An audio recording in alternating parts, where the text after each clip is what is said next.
Hey guys, welcome back to Beer School. Last week we took a week off. I was just feeling a little under the weather and I deserved a break, so I figured I would take the week and rest and recover. Come back with you guys today on the topic of beer and food. When you talk about beer and food, a lot of folks get a little bit concerned about, okay, what if I pick something that doesn't go together? What happens if I pick a beer that just doesn't go with the food and makes it clash? And it ruins the meal, it ruins the experience for me. Well, I'm happy to tell you that beer is not like wine. Wine is very specific sometimes whenever it comes to what to pair with what. Sometimes you can pick a wine that can really clash with a dish or clash with the flavor on the plate and cause some unpleasantries to happen. That's because wine has a lot of fruit tartnesses, it has a lot of tannins, has a lot of other characteristics like that that can hinder a wine and food pairing.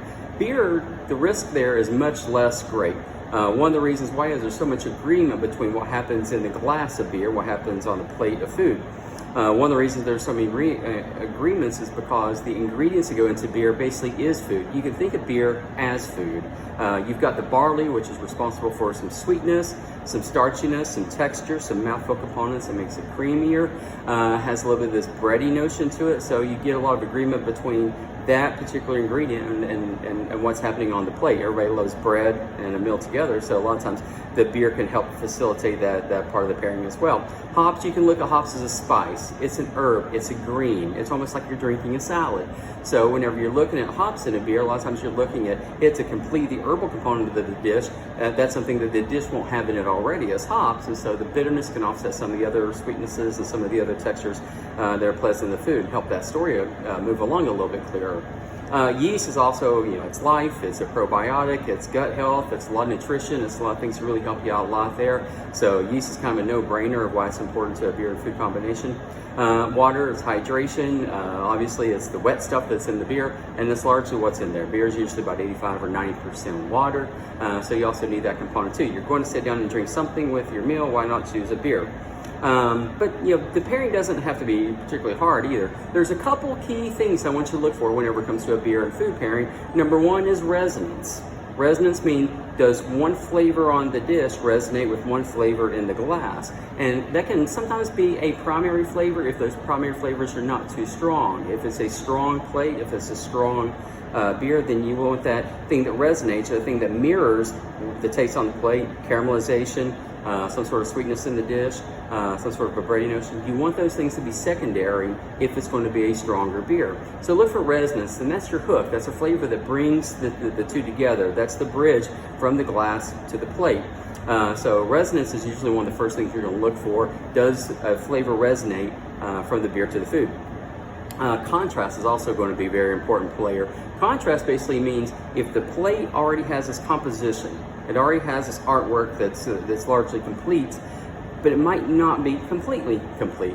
So what does the beer do to help finish the story? You can think of the food as being a narrative, whether it be several kind of plates or one particular dish you're working on, but there's always going to be something that the beer can add to the plate of food that the plate of food does not have already. And so you look for a contrasting element. You look for something that the beer can do to help offset or help contrast or help balance the dish. And a lot of times that can be the player that helps finish the story. One of the other things you look for is intensities. You don't really want to go with a very intense beer if your dish is going to be very light in general. You may not want to go with barley wine in a salad, for instance. Otherwise, you might not want to go with an imperial stout with some sort of piccata dish or those sort of things. So you want to make sure the intensities match. If you're looking for a summer salad, go with a lighter beer, maybe with some tartness to it, maybe some fruit elements, maybe just a lighter impact overall on the palate. If it's middle of winter and you're looking for goulash, go strong on the beer. Wheat beer is not going to hold up to that particularly well, so you want a little bit stronger beer. So then maybe that barley wine does become a major player in how you pick that out. There's really not a whole lot else to really talk about when it comes to beer and food, except for my cheat sheet. A lot of times whenever you sit down for a meal, the first thing that the waiter or waitress, outside of COVID, pandemics, is what do you want to drink? Well, a lot of times you haven't had a chance to go over the menu completely yet. So you're like, well, I don't know what beer I want because I don't know what food I'm getting. But you can deduct some things already. What you can do is say, okay, right now it's the middle of summer. I'm more likely to go with a lighter dish, some sort of salmon dish, some sort of lighter pasta dish, chicken or something a little bit lighter fare. This is not goulash season. This is not beef stew season. It's not the season for some of those things, so I'm going to probably pick a lighter dish since it's in the middle of summer right now. So what I'm going to do is I'm going to pick a Belgian beer. I find that Belgian beers, because they're low in bitterness usually, they have some fruit elements, they have the spice elements that usually go with a wide array of dishes. Belgian beers are very food friendly. They're probably the most food friendly family of beers of all the beers that are out there. So I'm usually going to pick a beer that is a Belgian beer, and since it's lighter and the dishes are probably going to be lighter, especially if you go to a restaurant that has a little bit more of a farm to table approach, they work off the seasonal availabilities of food and ingredients, you're going to go with a lighter Belgian beer. What you got to decide is it brunch? If it's brunch or kind of early in the day, maybe I want a 5% Belgian beer. And also maybe I want a lighter color. Think of it this way, you can pick beer and food pairings by color. If you can envision the dish you're going to be ordering might be a little bit on the lighter colored side, pick a lighter colored Belgian beer. So if it's going to be brunch, I'm looking for a wit beer, I'm looking for some sort of basic pale ale, something like that, because if I'm about halfway through that glass and that dish comes, then I can already decide whatever I order is going to have some sort of resonance, it's going to have some sort of contrast, and the intensities won't make the session go awry or wreak havoc on while we're eating and pairing. So that's what you got. Also, it's the winter time. You're more likely to get something more robust. Let's say it's dinner time. Let's say you're going after the beef stew. Well, go ahead and get that big brown ale, port, or maybe even a stout to start off your meal, because when that dish comes, also you're going to have a pairing that's probably going to work in your favor a little bit more then as well.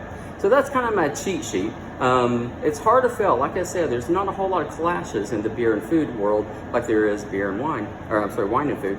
So have fun, mix and match. Don't be afraid to play. Even though there's some rules of thumb that we go by, Garrett Oliver does a really good job at his Brewmaster's Table to kind of set up recommendations or basically highlight his past and his experiences with beer and food. And you can tell about his language in that book that he's playing. And that's one thing I would encourage you to do too. Play around, even though there are rules of thumb that we can trust. Also, don't be afraid to go off the path a little bit. You might stumble into something that's actually quite amazing. So I'm going to go through some examples of things that might pair particularly well. I'm going to go lighter to heavier in the examples I'm going to show you today. Buena Besa is a brand new beer by Stone Brewing Company. It is a cerveza style lager, in other words, a Mexican style lager with lime and sea salt. Those very friendly flavors. If you ever go to Corona and you're going to drop a line in there, well, don't worry. Stone has already taken care of that for you. It's a better constructed lager than the Corona. So this beer will go real well with really lighter dishes. That summer salad with the vinaigrettes and sort of things. This beer has a little bit of hot bitterness that'll sort of harmonize with the greens of the salad. It's got the herbal component in there too from the hops. It's actually going to marry it pretty well. And the intensity of this beer won't overwhelm that vinaigrette. It won't overwhelm the greens. It won't overwhelm any of the fruit components that maybe you're going to add to that salad. So that goes real well. Feel free to go to olive oil herb dressing on your pasta on something like this. Even a piccata might go pretty well with the Buena Besa. Buena Besa, if you're looking at cheese pairings, something really light like that, go with a very mild white cheddar. You can go with some of your fresher goat cheeses. Those go pretty well with the lagers, so don't be afraid to go in the cheese world on that. Looking for desserts, go with flan. Go with something like a fruit tart or something like that. Something kind of mild, something kind of easy on the palate, something more pastry-like. Next, we got the wheat beer. Most wheat beers are going to satisfy your request for beer and food pairing particularly well. Wheat beers or German wheats, both of those can do quite well. Wheat beer is a little bit on the fruitier side, a little bit on the spicier side, so you can go a little bit more intense on the fruit elements. Beer like this, you can really go a little bit on the chicken piccata. You can go a little bit more with the grilled fish. Tacos, fish tacos go real well. Everybody loves fish tacos. So those kind of cremas you're going to put on top of there can go real well with the kind of spices that you find in a wheat beer. This is one of my go-to more friendly beers that I drink anyway. So whenever you're looking for cheese on this, again, your fresher goat cheeses, go with the brie, go with something a little on the creamier side, since it is Belgian, has some earth tones. So you can go with something a little bit more creamy, something a little bit more of that well-aged brie characteristic on something like the Witz beer. One of the more food-friendly beers out there has got to be a Saison. Saison kind of is my go-to almost in everything. It's strong enough where it can stand up to a lot of flavors, a wide array of flavors, but it's delicate enough where it's not going to overwhelm anything. So I really like a beer like this. When it comes to steamed mussels, you can actually use the beer as your steaming liquid. It's going to open up those muscles and get it take on a little bit of that brininess that the beer sometimes can have. But it's also got the spiciness. It's got a little bit of tartness from that Belgianese, and it's got some fruit elements as well. So there's a sharpness to this, and a bitterness that goes real well with some like the steam mussels. So don't think of wine all the time whenever it comes to things like mussels and seafood. This can go real well too. You can go a little bit earthier on your cheeses, so don't be afraid to go with those French cave-aged kind of cheeses. This thing's starting to smell a little bit more pungent, starting to smell like feet, and you can't wait to eat it. Yeah, that might be a character flaw, but it's something you do and something we really enjoy. When it comes to desserts, you can go with something a little bit more aggressive on this too. You can go with a little bit more of a rhubarb pie, a strawberry pie, apple pie, even with a beer like this.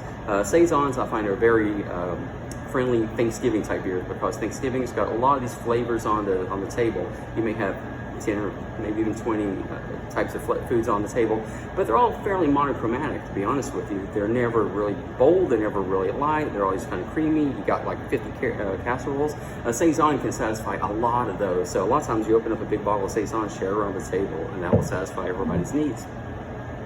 Imperial IPAs, anything hoppy, is going to bring out some really bold flavors. And so which one is a bolder dish? What's bold about this beer is the hop. So it's got a very intense hop bitterness, very intense hop aroma, very intense hop flavor. So go with a dish that has very intense herbal components. We're talking like Thai food. Some of your spicier Oriental foods, Thai food goes real well because of herbal cilantros and green onions and that they finish those dishes with. And the spices of the capsaicin with the hops go exceptionally well. Indian dishes go real well. With the Indian spices, they open up a little bit more. There's a little bit more of this exotic Christmas type kind of spices that come along with Indian food. And so IPA satisfy that real well. Go a little bit stronger on the cheddars on this. You can go with an extra sharp cheddar. You can go with a milder Gouda. Or you can even go with a blue cheese. I like a Gorgonzola Dolce, which is an Italian blue that's fairly young, so it doesn't have the intense character of the blue veining going through it. So I like this beer whenever it comes to some of those milder blues as well. And the classic dessert pairing on this guy is going to be something like carrot cake or ginger snaps. Moving along, getting up into big boy territory, the Belgian quads. Again, if you're sitting down at a restaurant, it's winter time, you're going to get a bigger, heavier dish, go ahead and get yourself a quad. It's going to give that warming effect right out of the get-go at basically 9% alcohol. Quads are really good on those beef stews, rack of ribs, and barbecue sauces. You can go really, really bold on your food whenever you're picking a beer like this. So this is a really intense, those fruit components, those sweet components in here is just going to highlight those elements in the food. There's a sweetness in those barbecue dishes that's really, really strong, so you can do that. It really brings out a little bit more of that meaty kind of flavor because there's a savory component here. The meaty flavors in those stews go real well. There's burgoos here in central Kentucky. So a burgoo is basically it's vegetable and meat stew. And so I can see something like this going real well with those tomato bases. And finishing up, you got your Imperial Stout. This is the big daddy when you can really attack a dish really, really hard. So you get this blackened flavors and this like a Caribbean spice where they just put it on there and they just burn those spices in the most wonderful way possible, bring out the more savory components. You get the really deep smoke characteristic, maybe of a smokehouse kind of characteristic barbecue that comes real intense. You pick a pit master that really knows what they're doing, get some brisket and get a beer like this and just go to town. A lot of times you're going to use a coffee rub or a coffee and some chilies to make the beer seem more savory, to make it seem more robust. Well, those coffee flavors are already present in the roasted barley and the stout, so you don't have to put that into the dish necessarily because you're already getting that compliment when you go back and forth from the beer to the food. So there's the examples of what I have for you today, and like I said, these are 6 examples, but there's millions of beers out there. Feel free to try any of them and see what you got. Your instincts are going to be your guiding factor. If the beer looks the part, if the color of beer looks like the color of the food, that's a good place to start. If the intensity of the beer seems to match the intensity of food, that's a good place to start. If there's some things you can imagine, there's caramelization on the meat or on the grill, and there's caramelization in the beer, those are great places. There's intensities that kind of offset each other a little bit. Hey, this is a sweeter dish. Do I want to go a little bit more on the bitter side so they balance out? Feel free to go there as well. There's really no way to go wrong. So go on, get you some beers, get you some cheeses, get you some desserts. Enjoy the beer and food pairings and hit the treadmill afterwards. Thank you very much.